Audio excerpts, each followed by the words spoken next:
I will say that the majority of the court system, corporal punishment is a pretty quick way to not look so good in your custody case. And there are many abusers who, of course, use corporal punishment. So if we do have proof of them using corporal punishment, we do show the court that to show this is the kind of life that these kids would lead. And again, most courts, they're not big on the spanking. They're not big on the isolated timeouts versus the come and sit in the kitchen table with me. You're going to be reading a book and let's talk about a different way to do that next time. What do you do in that situation next time, right? So it's not all timeouts.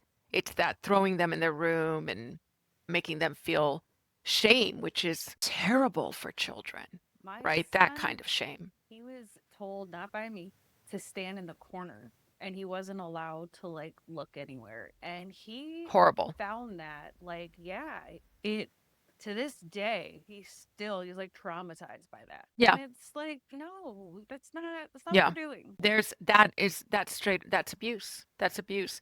And it's interesting because when I think back, I'm of an age we won't talk about today, where my parents, my parents did do spanking. They spanked with a belt. And the thing of it is that I was the good girl. And so I think I might have suffered corporal punishment once or twice. But my brother was, he probably ended up having ADHD or was beginning to suffer some trauma himself, perhaps. But he was constantly getting in trouble. And what's interesting is that the harm of him getting spanked with a belt has stayed with me, and it has created, it does create problems in children. I can't speak to my brother's experience. It's not for me to speak to, but it is something. Just because a child is, spared punishment and another child isn't, that child who is witnessing that punishment is also being punished, is also suffering terrible fear. It's terror.